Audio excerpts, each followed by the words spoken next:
Hello everyone, स्वागत है आपका आपके अपने YouTube channel computer education by Poonam. और आज की वीडियो उन सभी के लिए हैं जो बिल्कुल बेसिक लेवल से तैयारी कर रहे हैं अपने कंप्यूटर कोर्स की। यानी कि अगर मैं बात करूं जिनको नोटपैड भी नहीं आता है, जिनको बिल्कुल नहीं पता है कि नोटपैड में किस तरीके से डेटा को कट किया जाता है, कैसे उसको कॉपी पेस्ट किया जाता है, फाइंड किया जाता है, रिप्लेस किया जाता है, कुछ भी नहीं आता है, उन बच्चों के लिए ये वीडियो है। और उम्मीद करती हूँ कि आज के बाद उन सभी की प्रॉब्लम सोल्व होने वाली है, बेहतर तरीके से वो उसको समझ पाएंगे। और एक बार ही बस मैं इसको समझा दूंगी आपको और आप इसको अच्छे से कर लेंगे।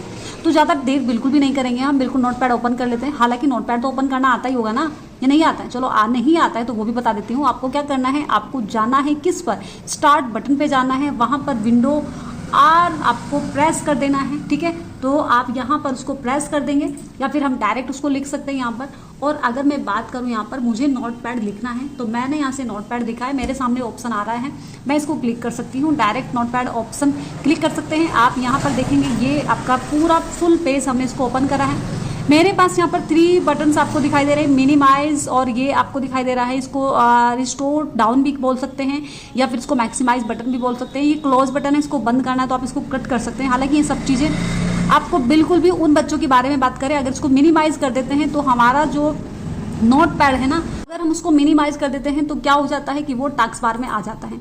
हालांकि आप उसको जब दोबारा से क्लिक करेंगे तो वापस आप ओपन कर सकते हैं। नेक्स्ट अगर मैं आपको बताऊं यहाँ पर कि फाइल मेन्यू आपके सामने दिखाई दे रहा है, ये एडिट मेन्यू है, ये फॉर्मेट मेन्यू है और ये व्यू है। अब इन सभी को मैं आपको डिफाइन करने वाली हूँ और सभी को एक बारी में इनको समझाने वाली हूँ। आपके सामने यहाँ पर फाइल पर जाएगा हम तो न्यू पेज है, नया पेज लेने के लिए, न्यू विंडो नई विंडो ओपन करने के लिए, ओपन फाइल को ओपन करना है, सेव को फाइल को सेव करने के लिए। और सेव एज का मतलब ये है कि आपने लिखे हुए मैटर में दोबारा से मैटर को ऐड करना हो तो सेव एज हो जाता है। इसके साथ साथ पेज सेटअप, तो पेज की वो आप सेट कर सकते हैं कि जब आप उसको प्रिंट आउट करना चाहते हैं कि कितना पेज, कितना लेवल आपका पेज का होना चाहिए। 4 आपको यहाँ पर आपका A4 साइज में है पेपर या नहीं है, 2 पेपर निकालने हैं, 1 पेपर निकालना है, वो सब सेटिंग आप कहाँ जाते हैं, आप यहाँ पर उसको कर सकते हैं। पोर्ट्रेट में लेना है, लैंडस्केप में लेना है, जैसे मर्जी आप उसको कवर करेंगे। तो ये तो हुई बात अलग, ये तो बाद की बात है, इसको छोड़े अभी। इसके साथ साथ प्रिंट आउट करना है तो प्रिंट आउट कर सकते हैं, एग्जिट करेंगे तो हम बाहर आ जाएंगे इससे। एंड अब हम बात करते हैं एडिट के बारे में। तो एडिट में क्या है कि मैं आपकी बात यहाँ पे देखूँ कि सारे ऑप्शन हमारे सामने यहाँ पर दिए हुए हैं। पूरे मैटर को सिलेक्ट करना है तो सिलेक्ट ऑल है ना, और कट करना है तो आप इसको कट वाले ऑप्शन पे क्लिक कर देंगे। ठीक है, और वापस लाना है तो अंडू वाला ऑप्शन आपको दिखाई दे रहा है, इस पर क्लिक कर देंगे। कॉपी करना है तो डेटा को आपको सिलेक्टेड डेटा को आपको कॉपी वाले ऑप्शन पे क्लिक करना है, फिर इसको पेस्ट पर क्लिक करना है। फाइंड करना है तो कोई आप फाइंड पर क्लिक कर सकते हैं। अब ये सोच रहे होंगे आप मैं बता रही हूँ सिर्फ करके नहीं दिखा रही, तो चलो आप करके दिखा देते हैं, इसको छोड़ो पहले। ठीक है, तो मैं आपको सिर्फ इतना बताना चाहती हूँ कि इनमें जाए बिना भी हम यहाँ पर डायरेक्ट इनको कर सकते हैं शॉर्टकट की से। तो सारी शॉर्टकट कीज मैं आज आपको बताने वाली हूँ।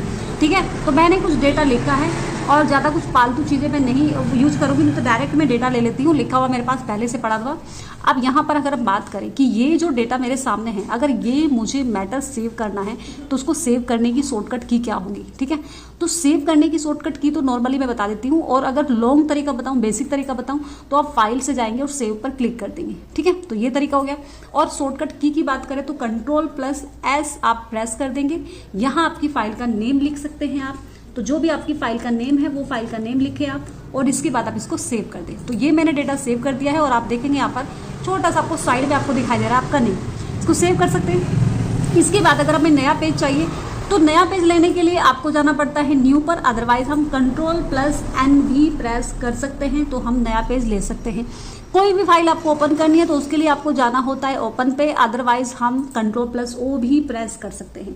तो Ctrl+O प्रेस हमने किया और यहाँ से अपनी फाइल जो हमने बनाई थी उसका नेम को क्या करना है, हमें प्रेस करना है। ठीक है, तो वो हम नेम की फाइल को यहाँ पे लिखेंगे और क्लिक कर देंगे एंड ओपन कर देंगे तो हमारी फाइल वापस ओपन हो जाएगी।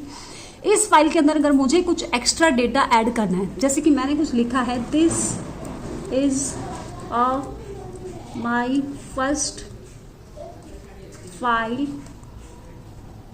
इन नोटपैड। ठीक है जी, तो मैंने कुछ एक लाइन यहाँ पर ऐड करी है। अब अगर मैंने कहा कि भाई ये जो मैंने लास्ट वाली लाइन ऐड करी है ना, ये मुझे इसमें सेव एज करनी है, तो सेव एज करने के लिए आप जा सकते हैं सेव एज पर, अदरवाइज आप Ctrl+C+CS भी आप क्लिक कर सकते हैं। तो Ctrl+C+S भी आप क्लिक कर सकते हैं।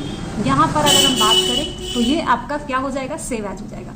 तो मैंने शॉर्टकट की का यूज किया है, तो आप यस कर देंगे क्योंकि पहले से सेव है आपकी फाइल, और यहाँ से फिर से यस करें क्योंकि आपकी फाइल के बारे में पूछ रखा है। तो ये फाइल आपकी सेव है पहले से already, exit, do you want to replace it, तो यस हमने क्या किया है, रिप्लेस करना है, तो ये आपकी एक लाइन इसके अंदर ऐड हो जाएगी। इसके साथ साथ अगर हम बात करें यहाँ पर हमारे पास एक और ऑप्शन आता है जो कि प्रिंट आउट का, तो इसके लिए हम Ctrl+P का यूज कर सकते हैं, तो ये हम प्रिंट आउट करने के लिए निकाल सकते हैं इसको, ठीक है।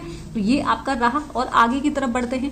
आगे आता है एडिट के अकॉर्डिंग। एडिट में आप देखेंगे यहाँ पर सिलेक्ट के लिए, तो सिलेक्ट के लिए Ctrl+A का यूज कर सकते हैं। अगर हम वहाँ पर जाए तो हम यहाँ पर जाकर इसको क्लिक करेंगे तब जाके सिलेक्ट होगा, और अदरवाइज आप Ctrl+A ऐसे भी प्रेस कर सकते हैं, तो आपका डेटा सिलेक्ट हो जाएगा, ठीक है। इसको कट करना है तो कट करने के लिए आप Ctrl+X का यूज कर सकते हैं, ठीक है, तो आपका पूरा मैटर कट हो जाएगा। वापस लाना है, मैटर गलती से कट हो गया हो तो Ctrl+Z आप यूज कर दें तो आपका पूरा डेटा वापस फिर से आ जाएगा, ठीक है। अगर इसे कॉपी करना है, कॉपी पेस्ट की बात करें, लेकिन उससे पहले भी आपका डेटा सिलेक्ट होना चाहिए, तो Ctrl+A से सिलेक्ट करना है।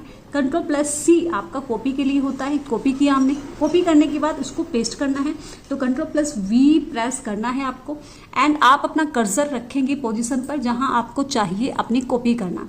तो Ctrl+V को फिर से प्रेस करेंगे, फिर से प्रेस करेंगे, फिर से प्रेस करेंगे, करते रहेंगे, जितना आप चाहेंगे उतना कॉपी पेस्ट आपका डेटा यहाँ पर आपको होता हुआ दिखाई देगा, ठीक है। लेकिन आप कहेंगे कि अब इसका करना क्या है, इसका फालतू में हमें तो यूज ही नहीं करना, हमने तो सिर्फ करके देखना था, बाकी वापस हमें आना है, जितना था हमारा डेटा उतना ही हो जाना चाहिए वापस। इसके लिए आपको सिर्फ कुछ नहीं करना है, फिर से Ctrl+Z का यूज कर देना है, आपका जितना लिखा हुआ डेटा था ना वही वापस आएगा, ठीक है। तो ये आपको ध्यान रखना है। आई होप आपको समझ आ गया होगा।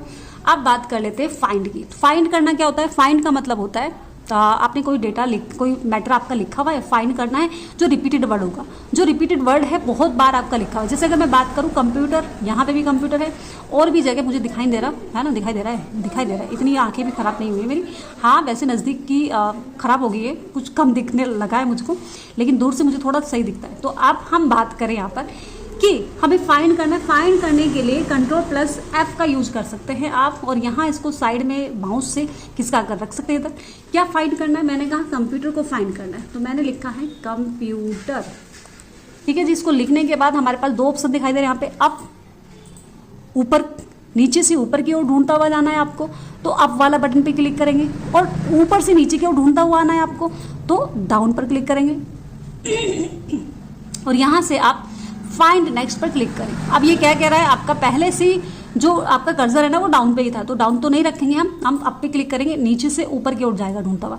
तो अब आपने अप पे क्लिक किया है, फाइंड नेक्स्ट करो, 1 2 3 4 5 6, तो कितने कंप्यूटर लिखे हुए हैं, 6। अब आगे नहीं है, अब ऊपर से नीचे की ओर ढूंढता हुआ आना है, आपको डाउन पे क्लिक कर दो और यहाँ से फाइंड नेक्स्ट करो, 2 3 4 5 6, ठीक है। तो कितने हो गए, 6। आप 6 टाइम आपने क्या लिखा है, कंप्यूटर लिखा हुआ है। तो इस तरीके से आप देख सकते हैं, बेसिक तरीके से हमने कुछ चीज़ें यहाँ पे सीखी हैं। अब मैं बात करती हूँ उसको रिप्लेस करने की। जहाँ जहाँ कंप्यूटर मैंने फाइंड क्यों किया, मैंने फाइंड इसलिए किया है कि मुझे ऐसा लग रहा है कि यहाँ पर कंप्यूटर नहीं, मुझे यहाँ पे डेस्कटॉप लिखना था, है ना। तो अगर मुझे उस वर्ड जहाँ जहाँ लिखा हुआ, ये कब काम आता है, जब आपने बहुत सारा डेटा आपने लिख दिया हो और वहाँ से बाय मिस्टेक आपने कोई वर्ड लिख दिया हो जो आपको नहीं लिखना था, उसके बदले आपको कोई अलग वर्ड लिखना था। तो ये क्या करता है, आपकी उस जितनी बड़ी प्रॉब्लम होगी उतनी आसानी से उसको वो दूर कर देगा। आप देखो, आप इतनी जगह आपका कंप्यूटर लिखा, आपको हर जगह से चेंज करना पड़ेगा और लिखना पड़ेगा कुछ अलग वर्ड जो भी आप लिखना चाहते हैं। लेकिन अगर आप रिप्लेस से करते हैं तो एक ही बारी में हर जगह से वो वर्ड क्या हो जाएगा, चेंज हो जाएगा, बदल जाएगा, ठीक है। कैसे, अभी देख लेते हैं। आपको सिर्फ इतना करना है कि रिप्लेस के लिए Ctrl+H यूज करना है। Ctrl+H यूज करेंगे, आप इसको साइड में रखेंगे भाई, इसको उठा के इधर से। अब यहाँ से फाइंड वर्ड के सामने आप वो वर्ड लिखेंगे जिसको आप बदलना चाहते हैं। क्या बदलना है, कंप्यूटर, हमने कंप्यूटर लिखा हुआ है ऑलरेडी।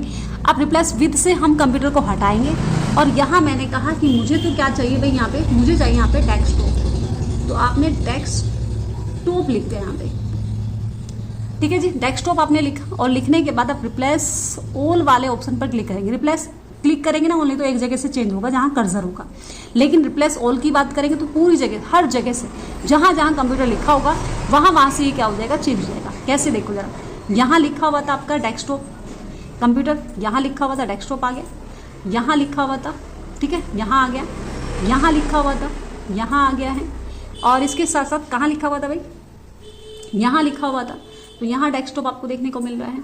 तो जहाँ मैंने कंप्यूटर लिखा हुआ था वहाँ हमने क्या लिख दिया है, हमने वहाँ पे डेस्कटॉप कर दिया है।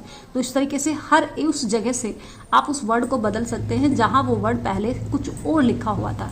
तो इस तरीके से हम वर्ड को चेंज कर सकते हैं। आई होप आपको समझ आ गया होगा और आपने चेंज करना सीख लिया होगा। ठीक है, चलिए भाई, अब हम बात कर लेते हैं यहाँ पर किस चीज़ की। हालांकि सारी चीज़ें होगी, लेकिन इसमें कुछ और चीज़ें हैं। जैसे मैंने कहा डेट एंड टाइम, अगर मुझे यहाँ पे डेट एंड टाइम का यूज करना है तो मैं यहाँ पर डायरेक्ट F5 वाला एक ऑप्शन होता है हमारे पास हमारे कंप्यूटर में या कीबोर्ड में, तो F5 आप प्रेस कर देंगे और आप देखेंगे यहाँ पर आपका जो टाइम हो रहा है, जो अभी फिलहाल का जो डेट है वो सब कंप्लीट आपके सामने यहाँ पर आपको दिखाई देगी। तो ये बेसिक तरीके से आपने सीखा है यहाँ पे कि किस तरीके से हम इसको चेंज कर सकते हैं। आई होप ये वीडियो हेल्पफुल रही होगी और बेहतर तरीके से आपने शॉर्टकट तरीके से सीख लिया होगा।